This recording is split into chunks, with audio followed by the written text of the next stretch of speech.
Hello and welcome to another episode of Press Play. I am your host, Derek Gerber, and today we are so excited to have Zane Heinselman, the Director of Sales and Corporate Partnerships for the St. Paul Saints, the new minor league baseball team AAA affiliate of the Minnesota Twins, where he has been finding success for the last 6.5 years.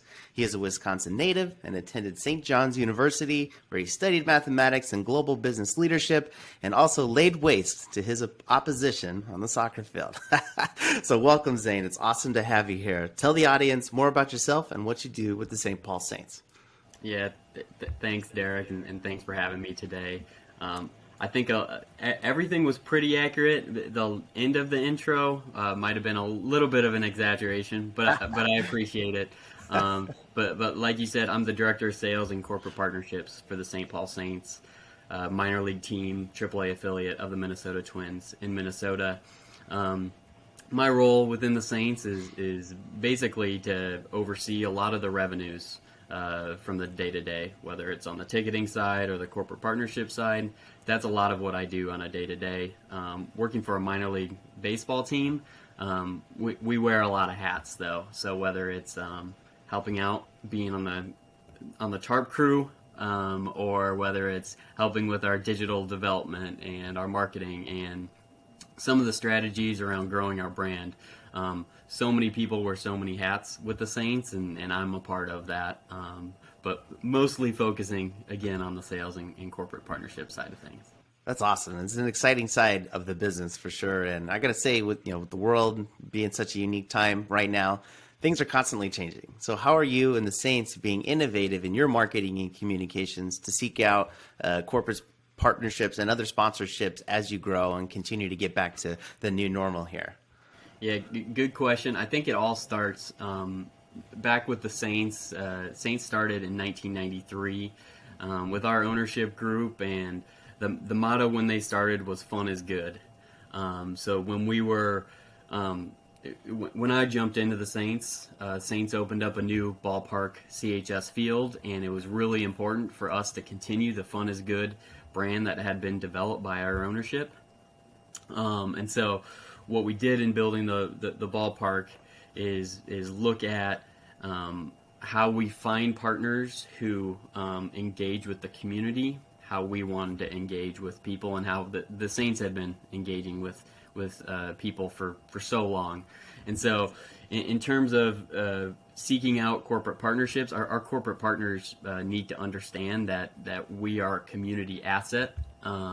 So they need to be engaged also with the community. So when we're seeking corporate partners, we want to find partners who want to be with the community, want to engage with the community the same way we do, and want to build multi-integrated partnerships that you can have value in so many areas of our business, not just at CHS Field, but also extending past the walls of the ballpark into the community, on social media, through our digital channels, all of the above. That's awesome. And yeah, I mean, we often on the show talk about awareness, education, and revenue. And one of the first places to start in an area like this is getting integrated into the community and representing the diversity and the loyal fans right there. And now with, I would say from the mid-90s to now, we have a much bigger platform for bringing these stories to life. And so what is it like to get that live experience again at CHS Field? And like, how have you been able to keep the Saints fans excited during that time with your social media efforts and other digital campaigns coming to life? Yeah, so lots of good examples of that. Specifically, when we're thinking about our entertainment, in the ballpark, this year having fans back has been generally much easier than previous years. Our motto this year, we've altered "Fun is good" as our marketing slogan to "Fun is better together," because in 2021, we saw how unique it was in 2020 when we weren't able to be together, and so we had to get really creative in engaging with our fan base, engaging with our partners during 2020. So 2021, I think our whole staff, I think fans in general, came back excited to be together, and a Saints game is built to be engaging, not just from a baseball perspective. Baseball is our product, but we wouldn't have survived as an organization and kind of thrived as an independent team if we didn't have the entertainment side, affordable fun, a part of who we are, and we build that through every part of our experience. Whether you come to the game to watch the baseball, if you come to the game to bring your kids to play in our play zone, if you come to the game to drink one of our craft beers in our craft beer corner, that's how we try to make the experience exciting for really anyone from all walks of life. That's awesome. And again, like, every age, every diversity, one big family setting. Can you get more romantic than something like that? Come on now. Like, I think that's what makes it so much fun, is like hearing these stories come to life and then backing it with community integrated experiences that build fans for life, that build memories for life. I still remember the first time I went to my first minor league baseball game, and I actually caught a foul ball off the side, and I still have that ball stored away over here on the side. And man, I went nuts. I could still feel how bad it hurt my hand, but man, I caught that ball. I did, and I'm gonna take that with me for life. And I just think that it was so cool, and the stadium and the experience of where I was at, it was very small, but like understanding this field and the expenditure that you have, the foothold that you have in the community. Can you maybe name like one of your favorite campaigns or activations right now in which you're engaging the community like this? Yeah, that's also a good question. It goes back to your point right there about your experience coming to a minor league game. That our former VP of fan relations here used to say, a community doesn't need a ballpark, but a ballpark really needs the community. And to your question, is a lot of our campaigns, Fun is Better Together in particular, has totally both celebrated our new partnership with the Minnesota Twins as a AAA affiliate, as well as celebrated people getting back together. So just working through the transition from a business perspective, from an independent team to a AAA affiliate, while maintaining our brand, has been a really exciting kind of project to work through this past year. That's so cool. So all right, so let's get to new protocols and things like that. So maybe everything couldn't be as hands-on, at least for the moment and now. How has your team embraced digital delivery of activations? And I mean, if you went to the ballpark and you used to give out pamphlets or you used to have people do one thing or another, how are you engaging the fans pre-game, in-game, and post-game with the digital platforms we have today, especially around video? Yeah, so usually protocols are seen as a negative buzzword these days, but in our case, and I know in your world, it's meant a lot of need to be innovative, a lot of need to educate your fans to engage in digital platforms, and that's really what we've done through the last 2 years. So going back to when 2020 hit and our season was derailed, we knew there was a need to communicate with our season ticket holders. Those are fans that are used to coming to all of our home games, 50 home games a season at that time, and all of a sudden they had invested for the season, but there was no way for us to actually see them, to engage with them. So what we did was we used digital presentation software, as well as did meetings similar to this, Zoom meetings and Google meetings, and too many virtual meetings at our own homes. But that was our one way to be face-to-face with one another. So that was really important as we kept them on as season ticket holders into 2021. From a partnership side, from a engagement side, that's how we look at extending the walls of our ballpark a little more. So whether it's a corporate partnership like one we have with Sun Country Airlines, where what they're trying to do is trying to get people to travel with them across the U.S. Their home is out of Minneapolis St. Paul Airport, and their motto is "Get to Going." So we have worked with them to be really creative in using our entertainment team to message out the get to going message, but also do it in a Saints light. So when our fans, our database is watching videos, the impressions are great, but the engagement is so important. And when we can put the Saints flair on everything we do outside the ballpark, on our digital team, it really helps engage with partners, engage with fans, and help continue to build our brand. That's amazing. There's so much to unpack right there. You got a lot of immaculate efforts going on. If I had to start with the first one, I hear building relationships and maintaining them. That's a key thing. And I would say, even from the foundation part of Explainify, we know how to build the videos, and we know that for sure. And there's 50% science in what you need to do, and then how you do it is very different. So filling in on the back end as to how you do that, man, like that's what gets me excited, is putting that flair on it, putting that brand on it. What's that experience like? And that's what this whole podcast has been about today, isn't it? And it's like, how do you really create that interaction that I don't forget, that's really retentive and sticky, but makes me want to come back? I saw myself because it's so much fun, and then I want to be invested for life. So when you're building these relationships, is there another campaign out there that you really love? I love what you're saying with that one, and then I love the taglines too. So give me one more if you can, man. I'd love to hear another one.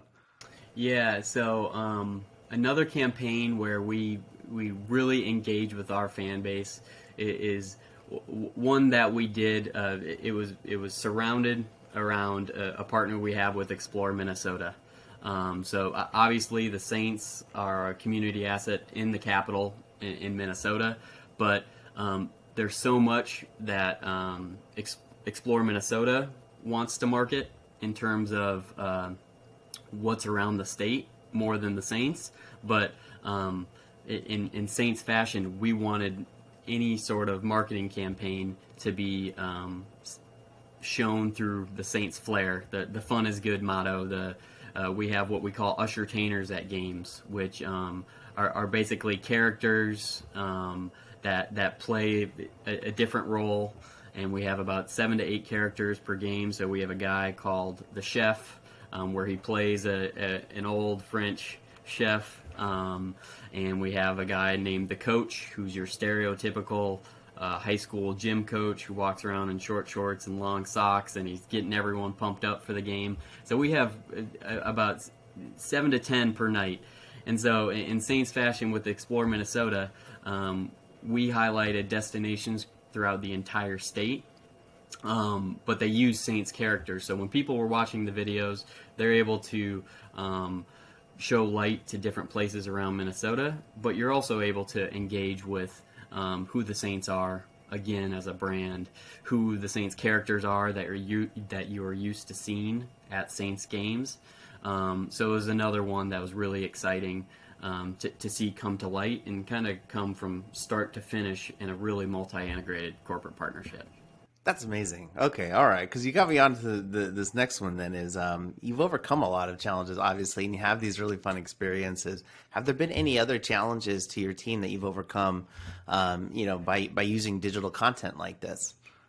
Yeah, so I think the biggest thing that digital content does is it almost levels the playing field a little bit. So, for example, we are a minor league team in a major league market. We have Minnesota Twins, we have the Vikings, Minnesota United, the Wild, you name it. We have a professional sports team in the different sport. So the challenge is being a minor league team, having the budget to really compete with a lot of the other entertainment venues in town.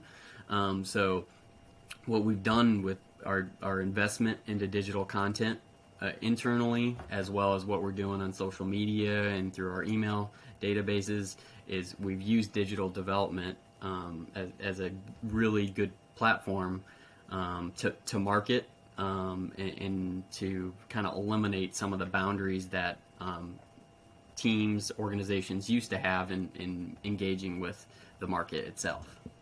Okay. So, man, lots of innovation, building and maintaining relationships, using our digital platforms more than ever, but also still maintaining that connection to the community. I mean, there's so much in the story. So tell me about what's next, right? I mean, so we got the end of the year coming up. We got the next season. I got all these things coming up. This is the time to hustle now. So what's on your plate? Yeah, so right now we're in game 63 of 65 home games. So I think everyone internally is ready to kind of turn that page to next year. And given what's happened the last 2 years, we're also ready for a more normal off season. So we're looking forward to 2022 and maximizing what we're able to do next year. We're gonna have 72 home games next year. So we're looking at how to make the experience better, how to make sure fans feel like it's opening day every day at CHS Field, and just maximizing all of next year. That's amazing. And I continue to keep my eyes open for your digital platform developments there and what you're sharing. Is there anything else that we should leave the audience with today? Any myths that we should bust that you want people to know about? No, I mean, if you're not a Saints fan, I would say go on our social media, check out some of the crazy, wacky things we've done in the past. We've done promotions like the world's largest food fight, which had our entire crowd wearing. We provided them tarps or what do you call them? Oh, ponchos. The ponchos. Ponchos. Yeah, there you go. we provided them ponchos, and we provided food for them and an entire inning break during the game. We stopped the game for fans to throw mashed potatoes at each other, popcorn, you name it. And that's another way that we had an in-ballpark experience, but it also ended up on ESPN the next day. So we've done the world's largest Twister game where our staff painted 56,000 dots on the outfield grass. I don't know if our general manager let the league know that we're going to do it before a baseball game, but they played the baseball game anyways. And it's another really good example of how you can get creative with an in-game experience, but how to extend the walls of your business. And I think it's been really enjoyable to talk to you and to learn a little bit more about how you can do that and how you can educate your fans and how you can also generate revenue and create awareness to continue to develop your fan base or your target audience, whoever that may be, to help continue to build your business. That's right. And again, for the audience too, if you walk away with the three pillars here, right? Awareness, education, and revenue. We've talked about branding. We've talked about general awareness, of course, like getting noticed, right? But then building a loyalty around that brand. That's the exciting part here. The educational part of how to get started. Where can I travel? Those things in these stories, listen to them, right? There are opportunities for you in the audience to utilize these things and capitalize on these tools being brought to you.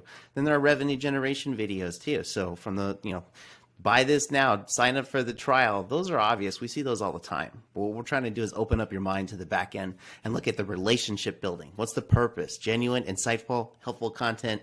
That's going to attract an audience. That's going to keep you going in the community, just like the ballpark reference you made earlier, right? we need the community to run, and we need them to come to us and use us as that platform for getting their message out. So, dude, thanks so much. Zane, thanks for being here. Again, I love it. Awesome story there. And I just want to remind the audience, if you haven't liked or subscribed, do it now. Share it with your friends. Forward the stories. Bring it up in your next meeting. Talk with your teammates. But, Zane, just again, thank you so much, my friend. And we'll be talking to you soon. Yeah, thank you very much, Derek. Good to talk to you.